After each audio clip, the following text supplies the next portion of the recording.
JD Martinez continues to carry the Mets on this winning streak. Could he remain with the club beyond 2024? I'll talk about that more on today's show.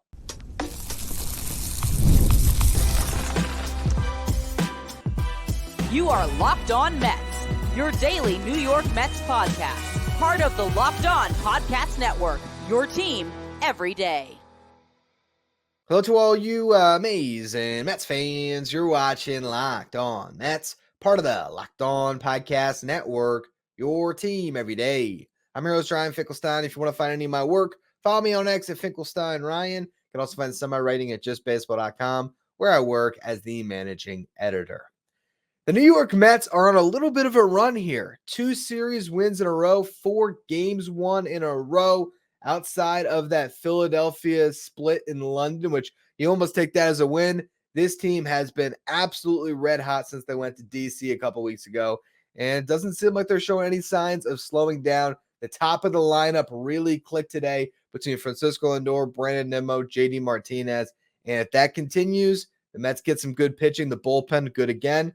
You never know what this team can do. We have a lot of players to talk about from Saturday's victory. JD Martinez is going to get a lot of love today. Jose Quintana with his best start in over a month.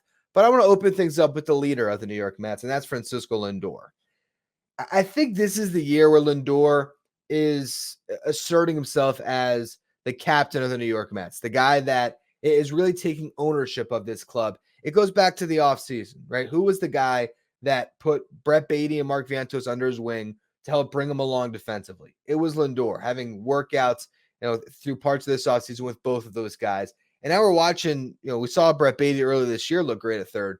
Mark Vientos has been a solid third baseman. He's making all the plays. And for a guy that we didn't think could play the position at the big league level, he has been a huge surprise, not only with the bat, but the glove. I mean, we saw him turn a really quick double play today. He's just been on it. So that's been great to see.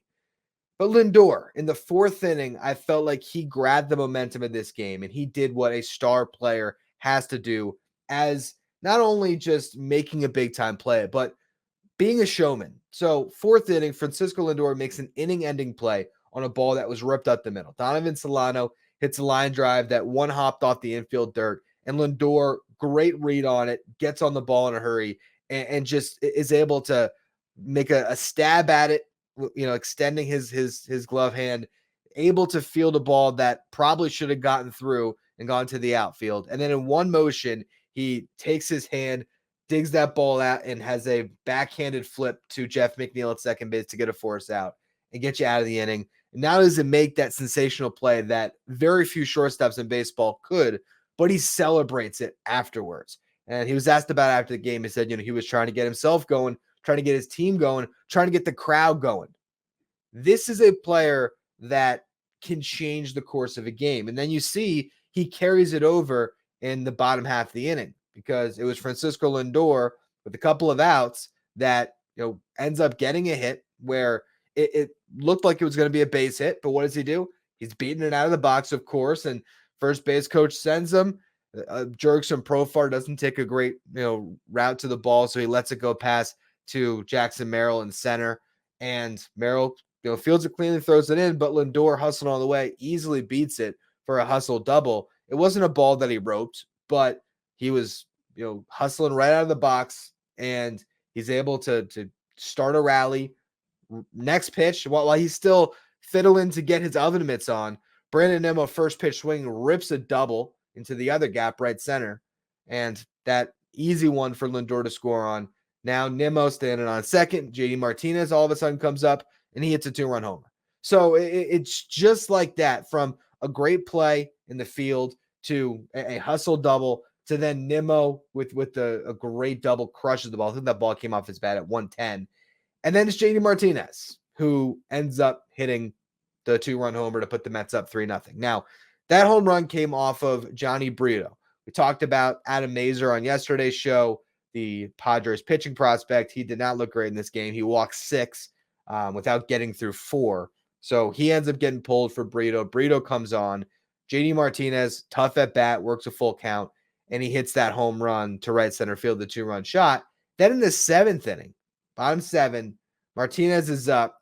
He gets an inside fastball 95 miles per hour and hits another home run to that same spot. We're seeing JD Martinez loving right center field.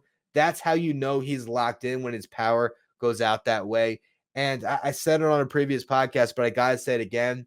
I feel like the Mets haven't had a right-handed power hitter who has that power to the opposite field that way since Mike Piazza, where Mike Piazza would let the ball travel deep and he would go that way with it and hit a ton of home runs to right center. We're seeing JD Martinez loves that part of the ballpark.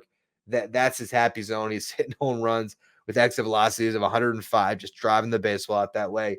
It's really fun to watch. And this new lineup, I love this combination. I think the Mets have found the secret sauce here to have Lindor, who's been amazing in the leadoff spot. Hopefully Nimmo can continue in that two-hole to progress. And we saw him get a couple of big RBIs.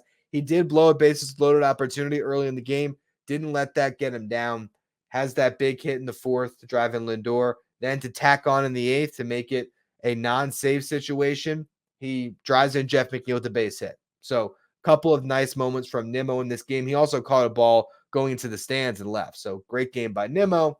The one guy that hasn't gotten going all the way is Pete Alonso. We'll talk about him a little bit more throughout the show. But if Pete does get going, if you ever get to a point where those four guys are clicking at the same time, this lineup can be really dangerous. So I really like what I've seen lately. And just to put a bow on Martinez's game here, he was 3 for 3 with 2 walks. So he got on base all 5 times.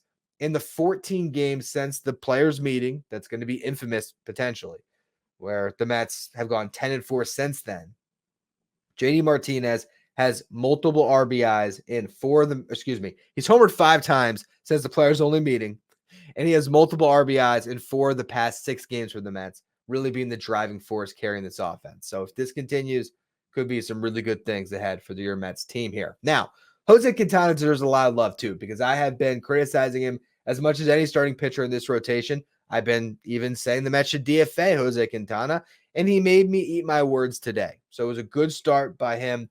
6 innings pitched. We haven't seen that in a while. It was probably his second best start of the year. We saw him go 8 innings and allow 1 against the Cardinals all the way back at the end of April. This was the only start that we've seen that is even comparable to that, in my opinion. Also, the first time all year that he struck out more than 4. Had 6 strikeouts today, allowed just 2 hits, walked 2. Only run he allowed was a solo homer to Jackson Merrill, the rookie for the Padres. Just a really good outing. You saw him going backdoor with his curveball a lot to get some strikes. After the game, Carlos Mendoza noted how the pitch sequencing was much better for Quintana. I think having Alvarez behind the dish was really good for him. You're seeing that leadership of Alvarez really continue to carry over and help this pitching staff. I think that was a real tangible loss that the Mets had. Not even Alvarez's bat, although there's still that wild card, right? At some point, this lineup could get a red-hot Francisco Alvarez hitting home runs, and they would get that much more dangerous. But the way he commands this pitching staff, I don't think there's a coincidence that Quintana has a really good start with him behind the dish. And he said after the game how much he loves pitching to him, too. I thought Alvarez stole some strikes for him, but also I will note to just couch the praise a little bit, to just acknowledge that this one start could still be an aberration. I'm not really completely bought into Quintana. He got a lot of strike calls in this game. Now, that was going on both sides. CB Buckner was behind the plate. He's got a wide zone. And, I mean, we saw Lindor strike out on a pitch that was a foot above the strike zone. And he was, Quintana was getting some strike calls like that throughout the game. Now, you can credit Alvarez's framing, or you can also acknowledge the guy behind the plate wasn't the best today. It helped. But you still got to give Quintana credit for, still attacking the zone, and only 2 hits allowed. So it was still a great start by him, but I just wanted to note that. And the last part of this was the bullpen. Another good game out of the Mets bullpen. You're starting to trust them a little bit more. Daniel Nunez, 2 perfect scoreless innings out of the pen to bridge the gap from Quintana right up to Reed Garrett, who, of course, pitched the 9th because Edwin Diaz had thrown the last 2 days. Also was not a safe situation. And Garrett was great this time. 4-run lead. Never seemed to sweat it. Perfect inning to close the door. So great outing by the bullpen. All of a sudden, your Mets are 2 games back in the wild card. They finally got a game up here after being stuck at 3 games back for the longest time. They're now 2 games back, and they're 2.5 games out of the second spot, which is held by the San Diego Padres. So what I want to do next here is I want to talk about that race, but also have that lead us into a conversation about Pete Alonso and JD Martinez. Which of these guys will be with the Mets beyond the trade deadline, if not both of them? And also, who could be back with the Mets next year? So I want to go through that in just a minute. First, though, a word from our sponsors. Today's episode is brought to you by FanDuel. Summertime means baseball. Right now, you still got the NBA Finals for at least a little bit longer. The Stanley Cup Finals has been extended. You can bet on all of it with FanDuel. And right now, new customers get $200 in bonus bets with any winning $5 bet. That's $200 that you can use to bet on everything from Finals MVP to who's going to hit one out of the park. And you can also look at same game parlays too. Right now, if you want to bet on the Mets in the same game parlay, maybe you believe that this is the game that Pete Alonso is going to break out and hit a home run. Maybe you think JD Martinez is just going to continue to hit home runs. You could throw that in the same game parlay with the Mets winning today, and that comes through. You can win big. Also, maybe you want to hedge your happiness a little bit and look at Dylan Cease's strikeouts today. Maybe Dylan Cease is going to rack up a bunch against your Mets. We'll see what happens, but regardless, remember, you place that $5 bet. If you win it, $200 in bonus bets guaranteed. Visit FanDuel.com/lockedon and add a big win to your summer bucket list. FanDuel, America's #1 sportsbook.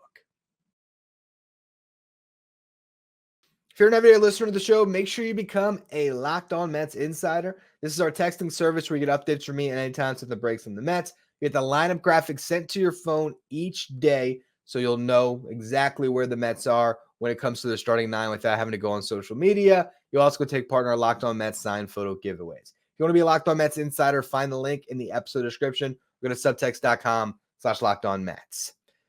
All right, so let's just talk about where the Mets are in this race. As I mentioned, 2 games back on the wild card, 2.5 games back of the second seed in the wild card, and they're now only 5 games under 500. So they have gone from, 11 games under? They've cut that in half. They got to keep going, and we talked about it. If you ever get to a point where you're winning consistently like the Mets have 4 games in a row, it's a lot easier to get out from under 500 as far as the Mets were. So it's getting a lot better. If they can extend this out, if they can sweep this series and maybe even keep it going through their next series in Texas, well, all of a sudden it's going to look way better for this Mets team. Winning streaks can cure a lot of bad baseball. So we'll see how long the Mets can keep this up. But I just want to acknowledge where they're at in this race, because the teams ahead of the Mets right now, you got the Pirates, who aren't the best team, not a team I'd really count on them into playoffs. Oh, they have some really good pitching with Paul Skeens and Jared Jones and even Mitch Keller, who's been there. So their rotation might keep them in the race this year. But you look at that lineup, and the Mets can probably be better than the Pirates by the end of this season. The Giants, they have the ability to put it together, but there's been a lot of question marks with them between Blake Snell's inconsistencies. When are they going to get Robbie Ray back? Their lineup being up and down. They're not some juggernaut. The Cubs have been playing bad baseball for a while. It feels like they should be the best of all of these teams, but they just haven't been. The Nationals, we watched firsthand, they're playing good baseball this year. I don't really understand it because all I've seen of them firsthand is a team that should not be anywhere near this race, but they're still better than the Mets when it comes to the record so far. So give them that credit, and they will get James Wood up at some point, the top prospect in baseball, at least according to us at justbaseball.com. So sure, they can be in the mix, but I mean, look at that rotation. And they'd be foolish not to sell off some of the better pieces from that rotation. So I just don't see it. The Reds have been playing better baseball as of late. You can see them being in this race. The Diamondbacks, they obviously went to the World Series last year. They have it in them, but they haven't shown it yet. You know, the Cardinals and then this Padres team that we're watching. And even though the Padres are in the second wildcard spot and have been one of the few that's actually been able to have a winning record in the National League and be in this wild card race, I don't look at them and say that the Mets are significantly worse. So when you look at the wild card race or just the playoffs in the National League in general, I think there's 3 tiers. There's Dodgers, Phillies up at the top. They're the best. Braves, Brewers, that middle tier, 2 teams that I'd be surprised if they weren't in the playoffs. And then you got everybody else. And maybe there's a 4th tier with the Rockies and the Marlins, but whatever. It's everybody else. Can the Mets be the best of everybody else? When you think about what their lineup could get to if Pete Alonso ever got going and Nimmo got going while they still have Lindor and Martinez hot, not to mention Marte swinging it well, Mark Vientos. If Alvarez start to hit, with Bader being a great defender and contributing when he can offensively. I mean, this has the potential of being a good team. It's the same team we were talking about in the offseason. They've just failed to meet expectations so many times. We've been down on them. So let's just say the Mets actually complete the sweep of the Padres. And then they have the next two series, one against the Rangers, one against the Cubs, and they win each of those. Or even if they lose the final game of this series against the Padres and they sweep one of those two series, but they win all three. By the time the Mets are squaring off against the Yankees for a 2-game Subway Series at home, they could be just 2 games under 500. Now, going to be tough to take either game against the Yankees, but you worry about that when you get there. And then we've already talked about that stretch that begins in July with a lot of games against bad teams. And they end June against the Astros, who haven't necessarily been great this year, although they're certainly better than those other teams the Mets are going to play to open up July. But there is a world where the Mets are really in the thick of this race, and we can just table any talks of selling. Because I see 3 scenarios playing out for the New York Mets this year.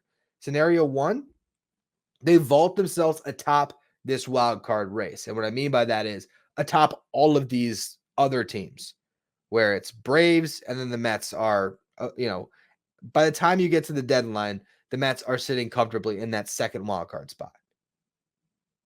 In that scenario, they're going to stand pat, if not buy at the deadline. So we won't even talk about trading anyone.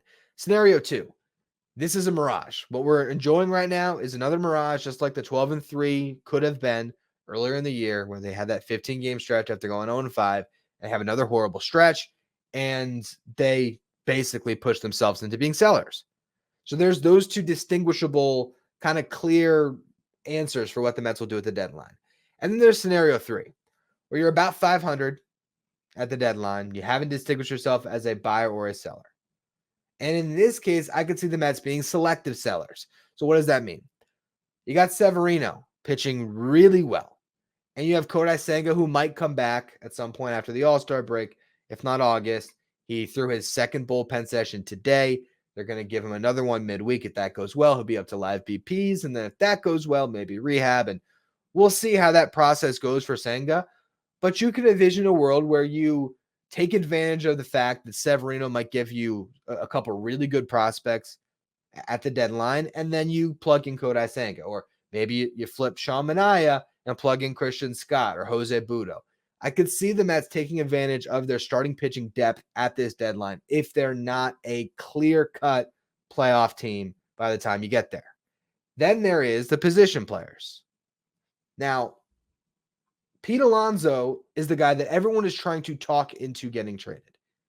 I'm getting so frustrated with rival executives or reporters who say that Pete Alonso will be the biggest bat dealt at the deadline.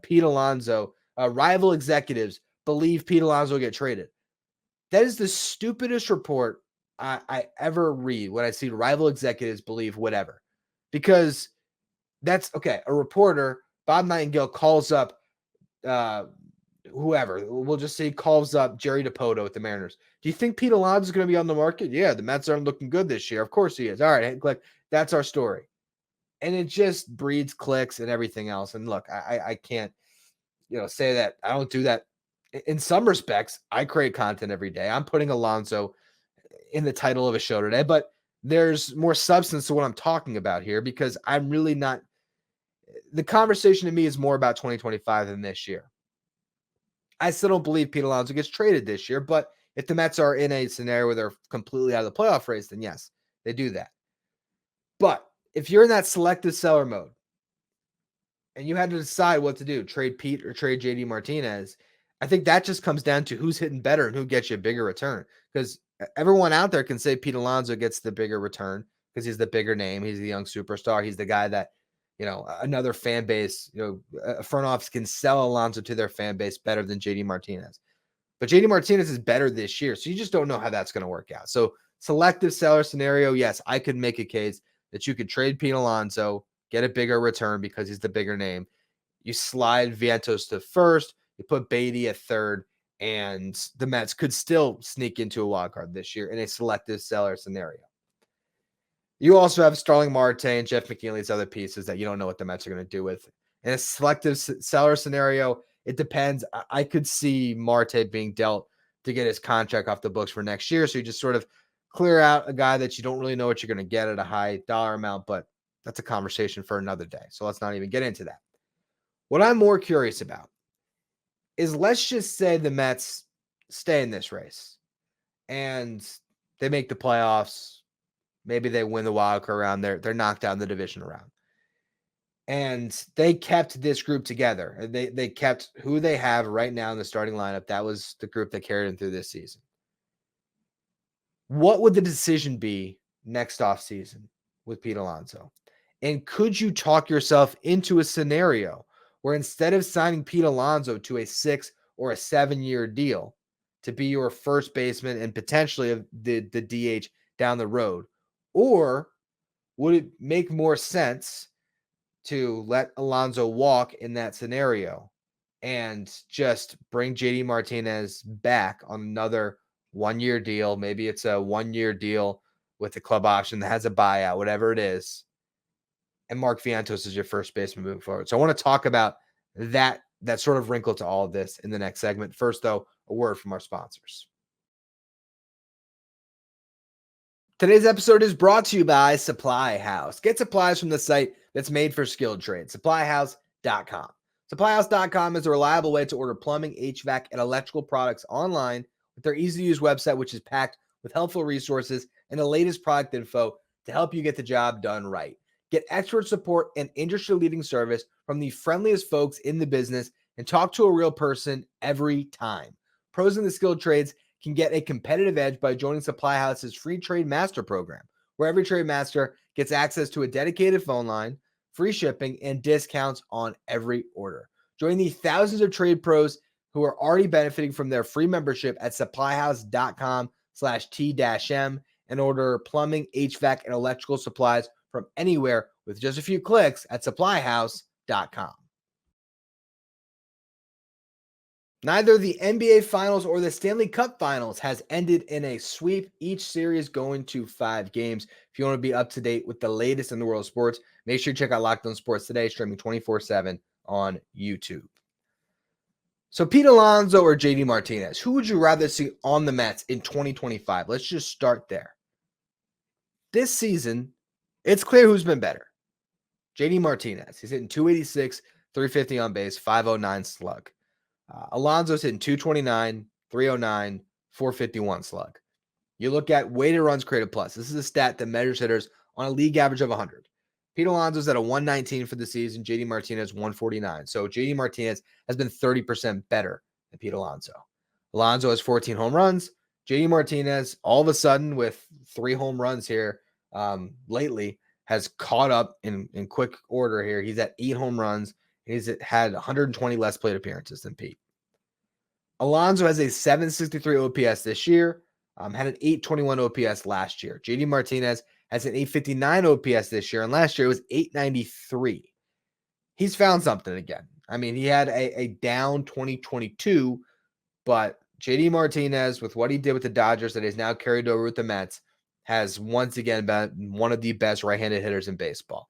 Had 33 home runs in 113 games last year. Now, Pete Alonso had 46, but that was in 154 games. If you extrapolate it out, take the pace that JD Martinez was on in 113 games, and you have put that over 154 games like Pete played, he would have hit 45 home runs with a better average, better on base, better OPS, all of it. Across their careers, Pete Alonso, 860 OPS, JD Martinez, 871. But that's JD Martinez throughout a longer career. So let's look at the numbers since 2021. Alonso and Martinez have slugging percentages between the two of them that it's separated by a point. And that was actually prior to the game today, looking at FanGraphs. Now, I can't remember who had the edge there, but a couple home runs for Martinez. Either way, he's probably going to take a slight advantage, but regardless, it's marginal. On base percentage, between 5 points of each other prior to today's game. Again, JD Martinez got on base 5 times. Regardless, the OPS was literally 2 points off.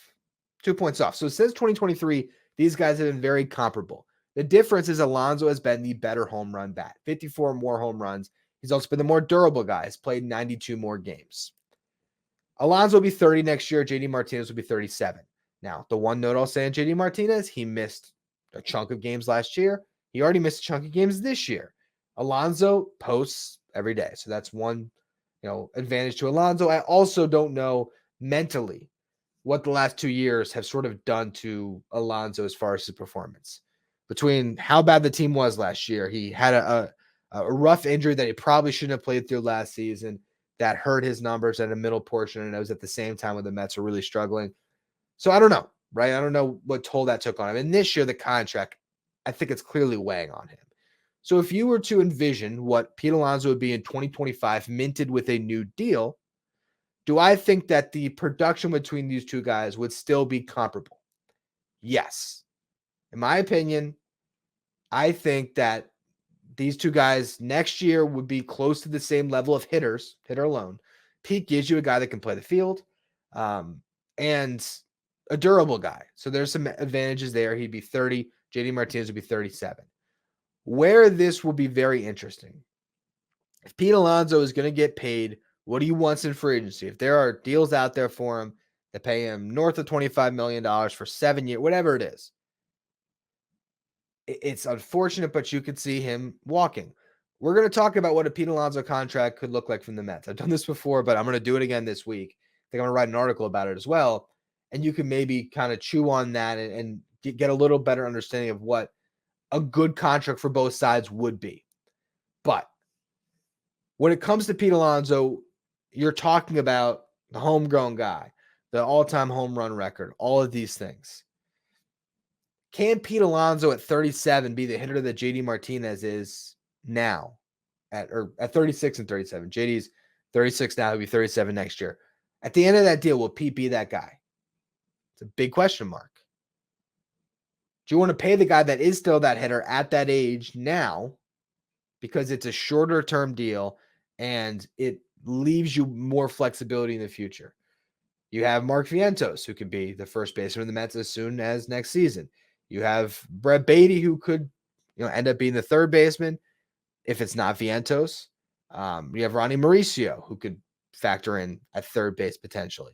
You have Ryan Clifford, who hit another home run again on Saturday, I believe, and now it's like 7 home runs this month or 6 home runs this month. He's looking great. He could be your first baseman of the future, or at least a slugger, all the same. So it's a really interesting discussion, and it's not something that we should have to deal with, or the Mets should have to deal with, I should say, until the offseason, or maybe that decision stares them in the face at the deadline. Maybe they are in that selective seller position, and they're weighing offers for both of these guys, knowing that they could slide Beatty back into the mix. And by the way, Beatty started at third base tonight, I should note, or today. I'm not sure exactly what time that game was played. Started at third base, not second base. Was 0 for 3 to start the game, then ripped a double. So, he's at 484, I think.